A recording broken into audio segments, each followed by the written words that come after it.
नमस्कार दोस्तों, जय हिंद, वंदे मातरम। मैं आपके साथ जायसवाल सर। आप सभी का स्वागत अभिनंदन है टीटी फैमिली शिक्षकों के परिवार जायसवाल कोचिंग सेंटर पर, पावर्ड बाय शिक्षा ही प्रकाश है। आप सभी जानते हैं हिंदी में से चाहे फर्स्ट लैंग्वेज सेलेक्ट किया हो चाहे सेकंड किया हो, 30 नंबर के पूछे जाते हैं, जिसमें 15 नंबर की पेडागोजी शिक्षा शास्त्र आता है। तो आज हम टीचिंग मेथड्स के इम्पोर्टेंट जो क्वेश्चन है 130 प्लस जो है टोटल करेंगे। इसमें से पहला पार्ट आज है बाई जायसवाल सर। इस पार्ट में हम 25 प्रश्न करेंगे टोटल। आइए जानते हैं 25 प्रश्न कौन कौन से हैं। आप लोग भी फीडबैक करके बता सकते हैं। ये मॉक क्वेश्चन है, मॉक पार्ट है। पहले पार्ट में 25 में से आप लोगों को क्या स्कोर है। बाकी सभी क्लासेज बेल आइकन पे यहाँ पे दे दी गई है, प्लेलिस्ट बना दिया गया है। चलिए शुरुआत करते हैं। पहला प्रश्न आप लोगों की स्क्रीन पर आ चुका है। पहला प्रश्न क्या पूछा जा रहा है, पढ़ना है। देखिए पढ़ना क्या होता है, रीडिंग, पढ़कर अर्थ समझना, लिखित सामग्री की पढ़ाई, स्कूल में पुस्तकों की पढ़ाई या शब्दों की सही पहचानना। तो आप सभी लोग जानते हैं पढ़ना, हर बच्चा पढ़ना चाहता है, हर व्यक्ति पढ़ना चाहता है, हर व्यक्ति सीखना चाहता है। तो पढ़ना मतलब क्या होता है, कोई भी चीज़ जब हम पढ़ते हैं तो पढ़कर अगर उस चीज़ का अर्थ समझ जाते हैं तो वह पढ़ना कहला जाता है। तो पढ़ना पढ़कर अर्थ समझना कहला जाएगा। पहला ऑप्शन यहाँ पर आप लोगों का सही हो जाएगा। इसके बाद आपका दूसरा प्रश्न है। दूसरा प्रश्न है कि पाठ में दिए गए चित्रों का उद्देश्य क्या होता है। जो पाठ में चित्र दिए होते हैं इनका उद्देश्य क्या होता है। चित्र अमूर्त संकल्पनाओं को समझने में सहायता करते हैं। चित्रों से पाठ पुस्तक आकर्षक बनती है। चित्र पाठ की शोभा बढ़ाते हैं या पाठ पुस्तक में चित्र देने का एक प्रचलन है। तो आप सभी लोग भावी अध्यापक अध्यापिकाएं सभी कमेंट कीजिएगा। तो पाठ में दिए गए चित्रों का जो उद्देश्य होता है, हमारा क्या उद्देश्य है पढ़ने का, अधिकतम अंक लाना, शिक्षक भर्ती में सिलेक्शन पाना, अव्वल लाना। प्रत्येक भाई बहन, प्रत्येक शेर शेरनी का सपना है। तो चित्र अमूर्त संकल्पनाओं को समझने में क्या करता है, सहायता करता है।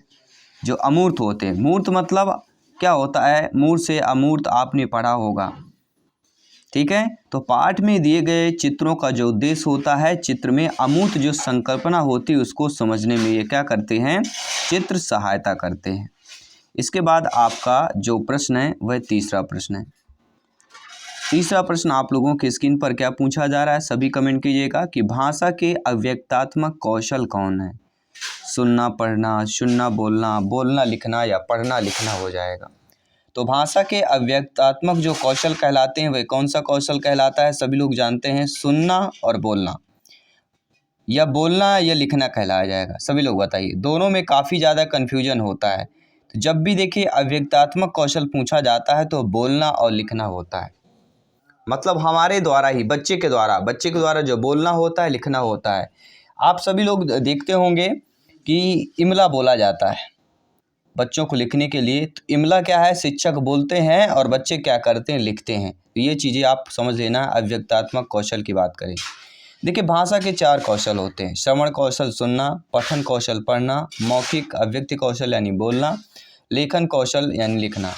प्रथम जो 2 कौशल ग्रहात्मक कौशल होते हैं, कौन से होते हैं, ग्रहात्मक। अगर एग्जाम में आए कि ग्रहात्मक कौशल कौन कौन से, तो प्रथम जो 2 कौशल होते हैं श्रवण और पठन। इसके बाद जो अंतिम 2 कौशल होते हैं वह होते हैं अव्यक्तात्मक, सुनना और पढ़ना।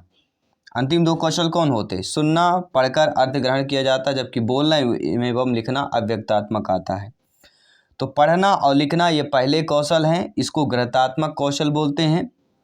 और जो 2 अंतिम कौशल है आपके, लिखना, बोलना और लिखना, ये क्या कहलाते हैं, अव्यक्तात्मक कौशल कहलाते हैं। तो दोनों को आपने समझ लिया, ठीक है। आइए बात करते हैं 4th प्रश्न की। 4th प्रश्न है कि प्राथमिक स्तर में कौन सा भाषा शिक्षण का उद्देश्य नहीं होता है। अब निगेटिव प्रश्न आ गया। तो आप सभी लोग जानते हैं प्राथमिक स्तर यानी प्राइमरी लेवल पर जो है भाषा शिक्षण का जो उद्देश्य होता है वह विभिन्न संदर्भों में भाषा का प्रभावी प्रयोग करना होता है, स्पष्टता एवं आत्मविश्वास के साथ अपनी बात कहना होता है, और ध्वनि संकेत चिन्हों का संबंध होता है। लेकिन वर्णमाला को क्रम में कंठस्थ करना, कंठस्थ शब्द जो है आपके नेगेटिव दिया जाता है। कंठस्थ मतलब याद करना, और याद करना पेडागोजी में नेगेटिव माना जाता है, ठीक है। तो यहाँ पे यह उद्देश्य नहीं होगा भाषा शिक्षण का, प्राइमरी लेवल की अगर बात करते हैं। आइए बात करेंगे 5वें प्रश्न की। 5वां प्रश्न स्क्रीन पर दिया गया है कि उपचारात्मक शिक्षण की सफलता निर्भर करती है। देखिए, जो उपचारात्मक शिक्षण होता है उसकी सफलता किस पर निर्भर करती है?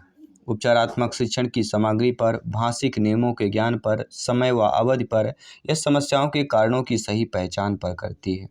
तो उपचारात्मक शिक्षण की सफलता जो निर्भर करती है वह समस्याओं के कारणों की सही पहचान पर निर्भर करती है कि किस पर क्या समस्या आ रही है, उस पर पहचान करना है, उस पर कार्य करना है।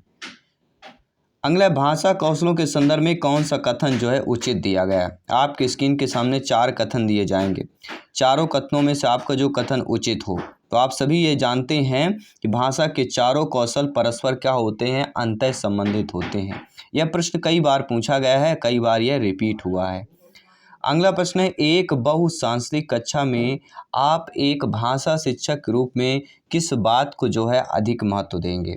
आप सभी लोग भावी अध्यापक अध्यापिकाएं हैं और कैसी कक्षा है? एक बहुसांस्कृतिक कक्षा है। तो आप एक भाषा के शिक्षक हैं, तो आप किस पर अधिक महत्व देंगे? तो आप बच्चों को भाषा प्रयोग के अधिक से अधिक अवसर शब्द, जब भी अवसर शब्द आएगा ये ध्यान दीजिएगा, पेडागोजी में अवसर अगर बच्चों को दिया जा रहा है तो कहीं ना कहीं पेडागोजी में पॉजिटिव और सकारात्मक प्रश्न बनता है, सकारात्मक ऑप्शंस बनता है। इसके साथ हम बात करेंगे अगले प्रश्न की।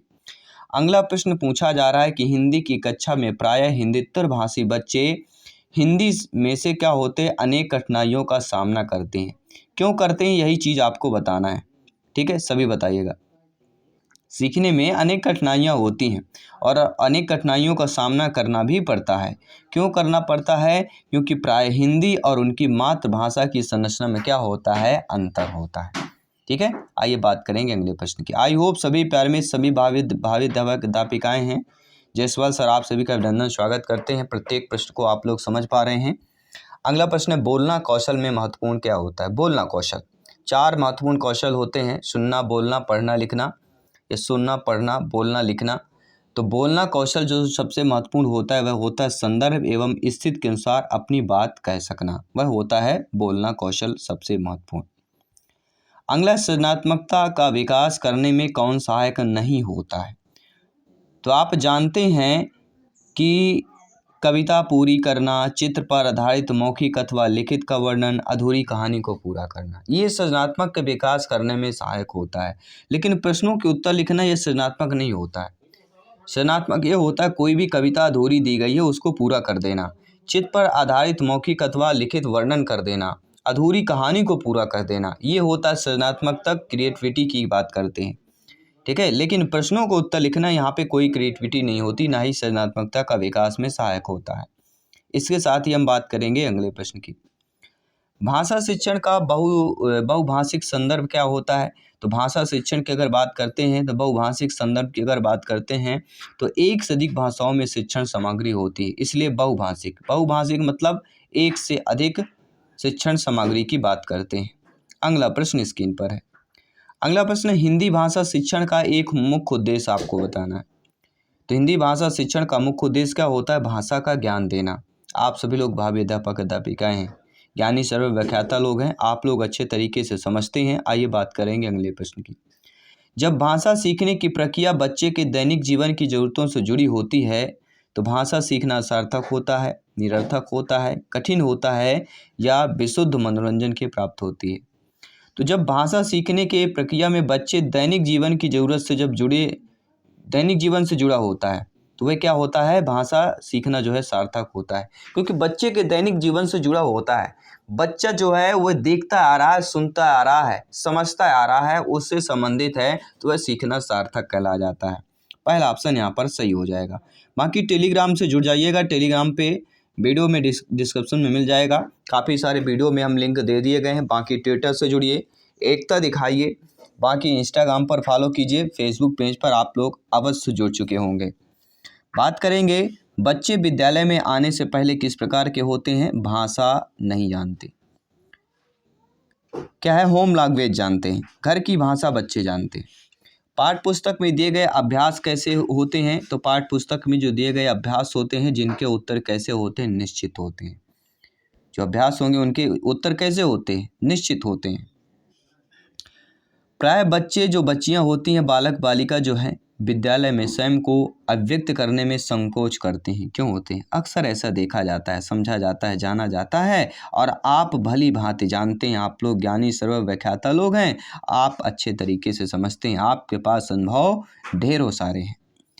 तो प्राय जो देखा जाता है, बालक बालिका बच्चा विद्यालय में स्वयं को अभिव्यक्त करने में संकोच करते हैं। संकोच शब्द ये क्यों आ जाता है? क्योंकि वे जिस भाषा में सहज अभिव्यक्त कर सकते हैं वह प्राय विद्यालय में स्वीकृत नहीं होती है। होम भाषा, ठीक है, घर की भाषा। अगला है जिसे मातृभाषा कहते हैं।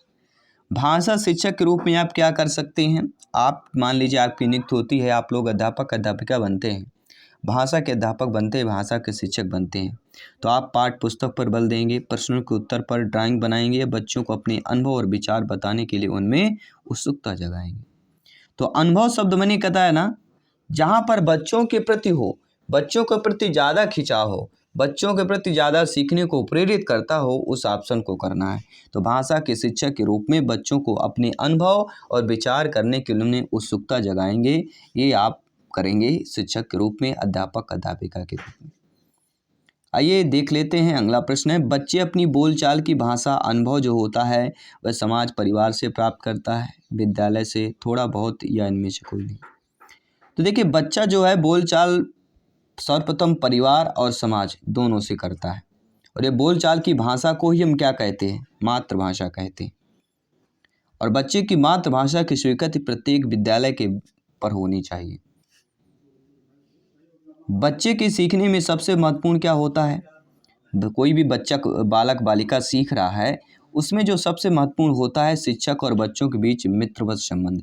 इसलिए कहते हैं बच्चे और शिक्षक रूप मित्रतापूर्वक संबंध होना चाहिए, एक फ्रेंडली क्या है रिलेशन होना चाहिए। अगला प्रश्न है, हिंदी प्रयोग के विविध रूपों को जानने के लिए सर्वाधिक उपयोगी जो साधन होता है वह बाल साहित्य का विविध प्रयोग होता है, शिक्षण की विधियों का संपूर्ण ज्ञान होता है, सुंदर ढंग से छपी पुस्तकें होती हैं, या उच्च स्तरीय लेखन सामग्री होता है।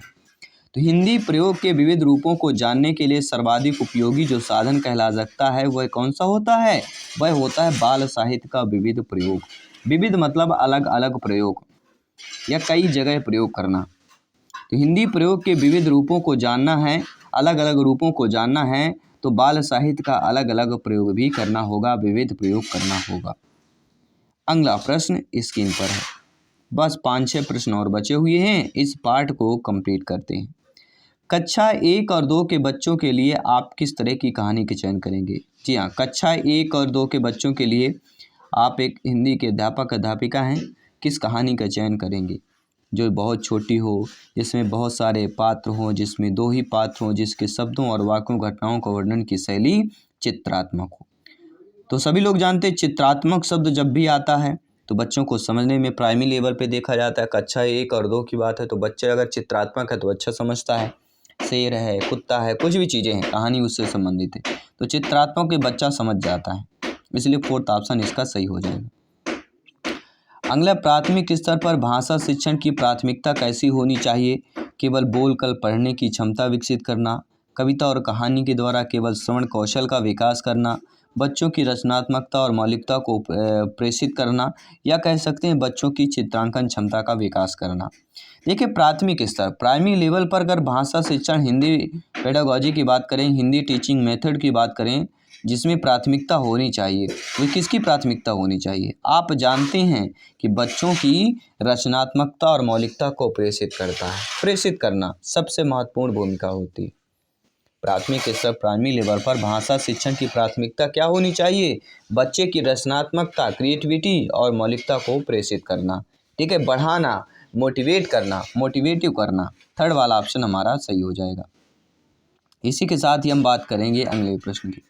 अगला प्रश्न है, पढ़ने का जो प्रारंभ कैसा होता है? काफ़ी बार पूछा जाता है, रिपीट होता है, सिलेक्शन वाला प्रश्न है, और आप सभी लोग जानते हैं हिंदी में अगर 28 नंबर लाना है या 25 प्लस का स्कोर करना है तो आगे आने वाली क्लासेज इस क्लास के साथ साथ सबसे महत्वपूर्ण क्लासेज होने वाली है। तो पढ़ने का जो प्रारंभ है वह किससे होना चाहिए? अर्थपूर्ण सामग्री से होना चाहिए, ना कि वर्णमाला, कहानी, कविता से। अगर बच्चा समझ रहा है, बच्चा उस अर्थ को समझ रहा है, उस अर्थ को अनुभव करके सीख रहा है, तो कहीं ना कहीं पढ़ने का प्रारंभ शुरुआत वहीं से होता है।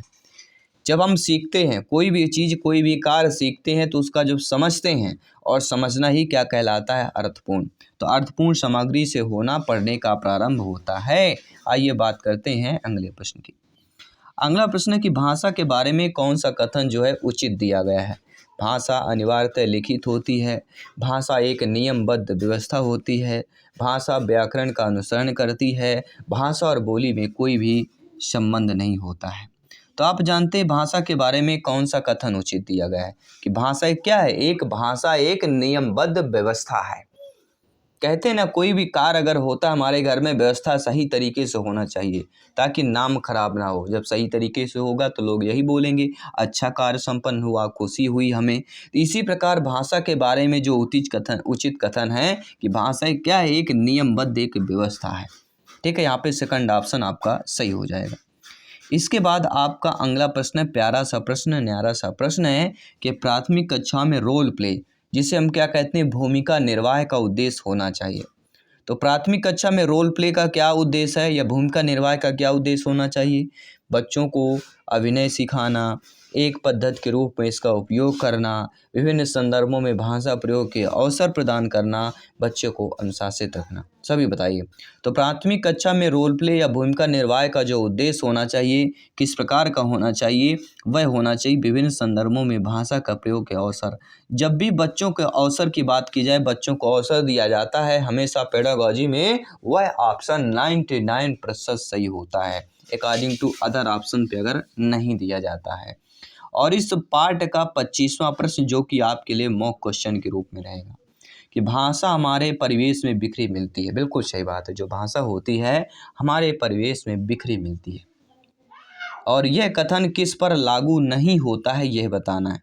भाषा प्रयोगशाला पर, अखबार पर, विज्ञान पर या साइन बोर्ड पर लागू नहीं होता है। किस पर लागू नहीं होगा? नेगेटिव नकारात्मक प्रश्न है, ये आपको कमेंट करके फीडबैक करके बताना है। और 25 में से Hindi teaching methods important question part first by Jaiswal sir, 25 में से आपका स्कोर कितना प्राप्त किया है सभी बताइएगा। इंपॉर्टेंट क्वेश्चन 130 प्लस जो है हम यहाँ पे क्वेश्चन करने जा रहे हैं, जो कि Hindi teaching method, Hindi pedagogy के कंप्लीट आपकी तैयारी करा देता है। 15 में से 15 की तैयारी करा देता है। बाकी बचे आपके 15 जो कि आपके पूछे जाते हैं, गद्यांश पद्यांश से पूछे जाते हैं, तो वो भी हम प्रिपरेशन करवा देंगे, क्योंकि तैयारी साथियों 150 में से 125 प्लस की चल रही है। और यहाँ पर स्कोर प्राप्त करना मतलब सिलेक्शन लाना मतलब अव्वल आना। मेरे प्यारे प्यारे भाइयों की प्यारी प्यारी बहनें, प्रत्येक शेर शेरनी यहाँ पे अव्वल आएंगे। बस भरोसा रखिएगा, तैयारी जारी रखिएगा, क्योंकि सिलेक्शन यहाँ पर सर्वोपरि है। मैं आपके साथ जायसवाल सर मिलता हूँ आपके अगली क्लास पर। सभी मित्रों को जय हिंद, वंदे मातरम, धन्यवाद सभी का।